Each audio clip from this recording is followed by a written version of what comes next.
Blake Lively is back in the headlines again, and not in the way she probably wanted.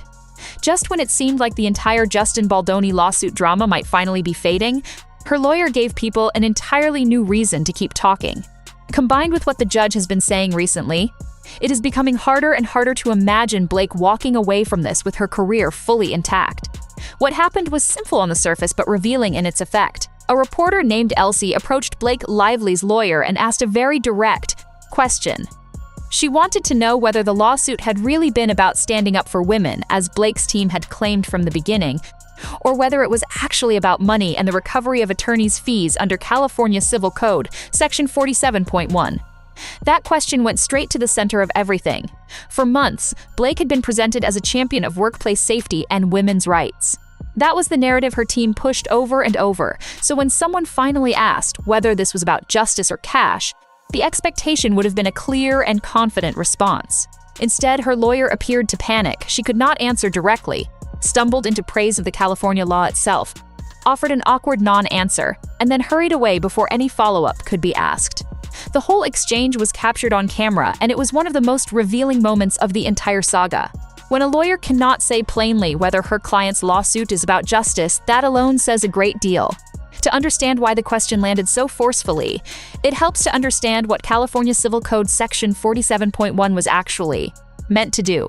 The law was not created for someone like Blake Lively. It was designed to protect ordinary people from being dragged into defamation, lawsuits by powerful individuals trying to intimidate them into silence. It was written for vulnerable people who genuinely needed legal protection because they lacked power and resources. So when Blake's legal team chose to make that law the foundation of their strategy, it did not simply feel like a misreading of public opinion.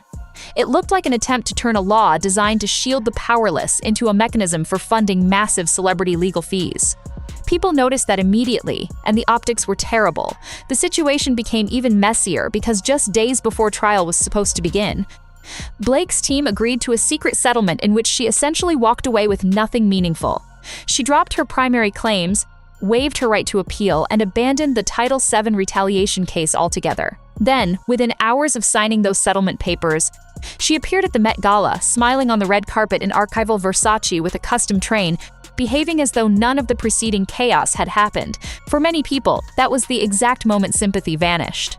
If someone truly believed she had been fighting for something morally urgent, if the case had genuinely been about defending women in the workplace, settling quietly and then appearing immediately at the biggest fashion event of the year did not match that posture at all. It did not look like righteous anger. It looked like performance management.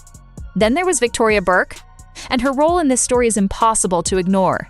She is the woman who actually wrote California Civil Code Section 47.1. She created it after surviving a deeply personal experience of her own and spent more than a year researching and drafting the legislation, specifically to help people with no real power against the system. Given that background, the assumption would be that Blake's team, before using the law so prominently, would have reached out to Victoria properly, consulted her, and asked for her views. According to this account, that is not what happened.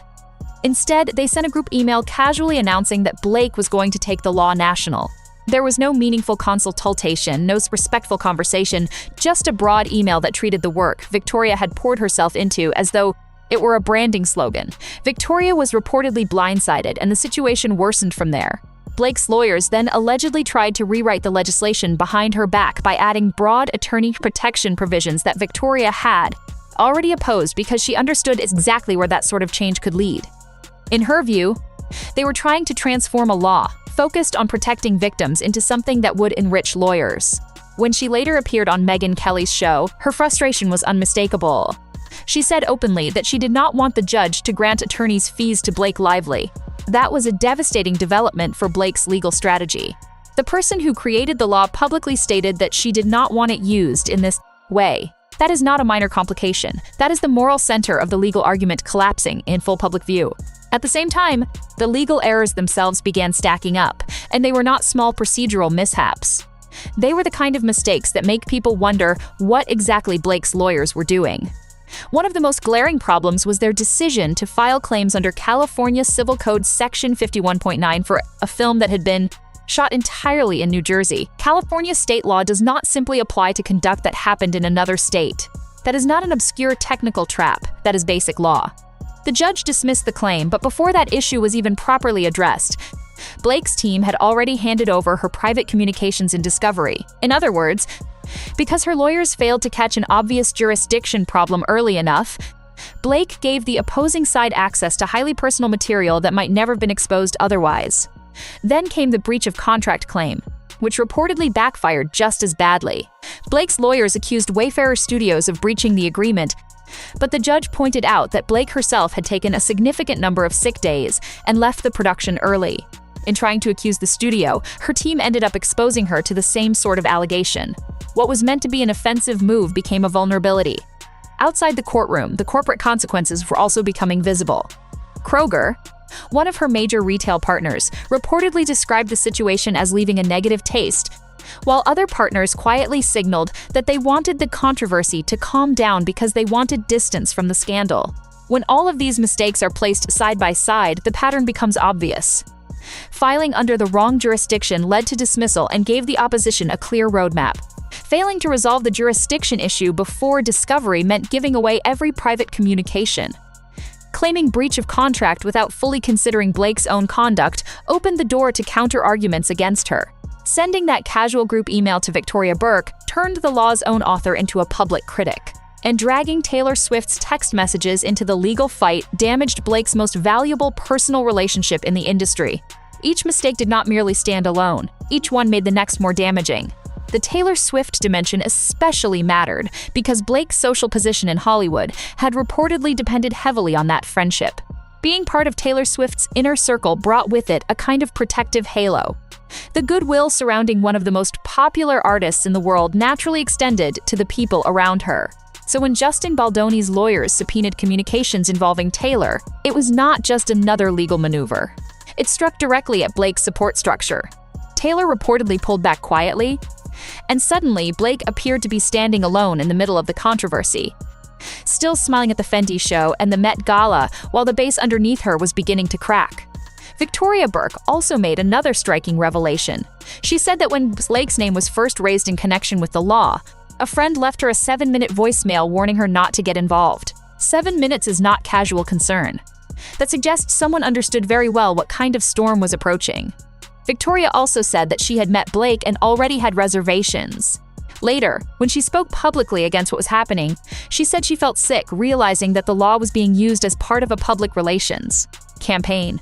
She described it as being weaponized as a redemption tool. That statement was especially devastating because by that stage, attorney's fees were essentially the last piece still in dispute. The larger case had been settled. The main claims were over, but Blake's legal team was still clinging to the fee application. The implication was that they needed that money, perhaps because Blake herself was reportedly unwilling to pay them directly, which made court-awarded fees their final chance at financial recovery from the case. Then Judge Lyman stepped in and made clear he had no interest in playing along.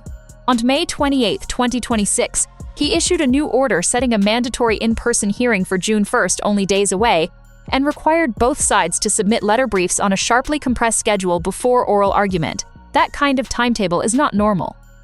Judges generally do not compress deadlines like that unless they want clear answers quickly. Justin Baldoni's team interpreted the move as a sign that the judge recognized Blake's lawyers were trying to secure a one-sided evidentiary hearing without full due process. Judge Lyman was not going to allow that. Beyond the courtroom, the damage to Blake's business profile may be even more severe and perhaps more permanent. Her hair care line, Blake Brown, launched in 2024 through a major partnership with Target. Early expectations for it were apparently strong, with insiders describing it as a potential multi-hundred-million-dollar brand. But just as the brand needed strong momentum, Blake's controversies intensified while Target itself was already under pressure because of backlash over diversity initiatives and pride-related issues. The result was disastrous. Blake Brown reportedly experienced a retail sales decline somewhere between 56 and 78%. A brand once projected around $100 million saw projected sales for 2025 sink to under $15 million. That is not a disappointing launch. That is a collapse. Her beverage business also deteriorated. Betty Buzz, the non-alcoholic mixer line, reportedly shut down operations in May 2025. That left only Betty Booze, the alcoholic brand, to carry the entire burden of the beverage side of her business, while retailers like Kroger were already trying to create distance from her name. In Hollywood, these things matter because studios think in terms of halo effect. the broader goodwill a star's name generates beyond acting ability itself. If a celebrity cannot move product off a shelf, studios may reasonably conclude that the same name cannot move movie tickets either. A star whose public image actively repels consumers becomes a financial risk. The clearest example of this shift appeared in what happened to the sequel to A Simple Favor. The original film had been successful, and the sequel was completed before the controversy exploded. Under normal circumstances, it likely would have received a full theatrical rollout. Instead, Amazon MGM bypassed that route and quietly sent it straight to streaming. That single decision says an enormous amount. Studios do not route truly bankable stars directly to streaming if they believe theaters will produce strong returns. They do that when a theatrical release feels too risky. Perhaps the most revealing detail of all came from Blake's own legal filings. Her team sought $161 million in damages, including $56 million in lost future acting wages. That number speaks volumes. A truly in-demand star does not need a courtroom to recover future acting wages. She books another role. The fact that Blake's team placed such a number in federal filings reads almost like an admission that the natural opportunities are gone, and that litigation is now the only path being pursued to recover that kind of income. Justin Baldoni's attorney described the request for attorney's fees as an end run around the jury trial Blake had avoided by settling, and that framing is powerful because it captures the heart of the issue. Blake gave up her right to have a jury decide the case when she agreed to settle. Yet afterward, her lawyers were still asking the judge to function almost like that jury and award them money anyway, without Blake ever having to sit under oath, answer difficult questions, or be confronted with the panic emails, the brand fallout, the jurisdictional blunders, and all the rest of it.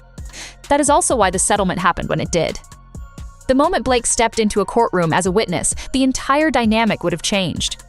Public relations language would no longer matter. Carefully prepared statements from her publicist would be meaningless. Under oath, facing direct questions from opposing counsel, she would have had to answer. According to what was reported, even her own lawyers made clear that trial would expose her to exactly that. At the same time, the relationship between Blake and her attorneys had apparently broken down badly.